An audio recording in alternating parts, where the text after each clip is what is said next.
You probably won't believe any of this. That's no surprise. Before it all started, I wouldn't have believed any of it myself. It's incredible. But you'll find out for yourself soon enough.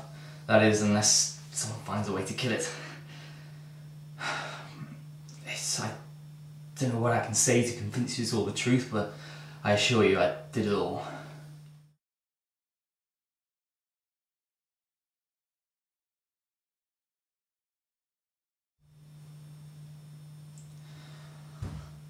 This all began a long time ago. Up until then I was normal. Mortal, in fact. And that all changed on the 16th of January 1986. It began with James, the guy I used to live with back then. He just finished this excavation in south central Mexico.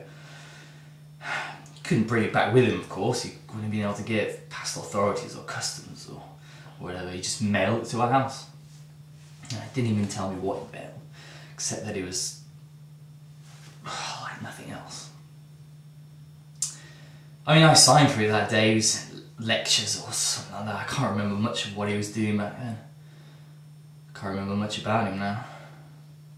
He came in this big box, this unremarkable box. I mean, I didn't know what it was, but I just got this feeling from it. Like, every time I'd walk past, it was like I could hear it. I thought, God, it wasn't making a noise. I mean, the thought of it just consumed me, and the more it did, the more I knew it was important. So as soon as James got back, I was at him straight away, just to open the box. He'd seen it before, but he just seemed much less excited than me. He got the knife and pierced the seal. And that's when I saw it. It was clearly organic and clearly dead, but it was like nothing I'd ever seen. It was perfect. It was beyond beauty, beyond attractiveness. It was like the solution to every conceivable problem. Like nothing could ever make it better than it already was. It was the answer to everything. As old as the world. It was clear that James didn't even know what he had. He was just going to find some exhibit to put it and hand it over in his name. Just wasn't even interested in studying it.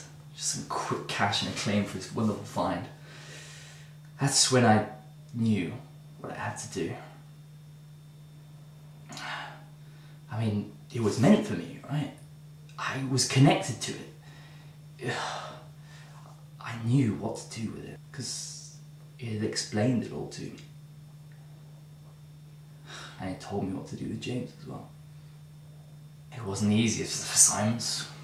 We'd known each other since we were kids. We've been living together the last 3 years. But I knew it was just because he was imprisoning this thing that had been buried for countless years. Just some magnificent creature from long ago just put on show for people to gawp at. So when we started drinking, it wasn't unusual. We drank more than was healthy, more than we ever had before. I mean, it was ostensibly for celebrating his find, but that's not what I'd tell the authorities. I mean, he was rambling, ecstatically happy. But my mind was absolutely clear. There's no way I could finish off some kind of brutal way. It's my old friend after all. Like, now I can't even remember his last name. I mean, when he finally died, the thing assured me in no uncertain terms that it was for the best. So the very next day, as soon as the sun rose, I set to work, bringing it back to life. That very first moment I saw it, it laid it all out before me. Everything I needed to do to make it living was just all in my head, as clear as day. It wasn't even that hard. There were all the plenty of supplies on campus, the chemicals to make the base mixture, the equipment that I didn't even know how to use. I'm sure for any normal person it would have taken several weeks, but I had the best motivation a man has ever had. By the end of the day, it was ready. All I had to do now was to adjust the mains electricity and the wall socket so that 32,500 volts was just channeled into the beam.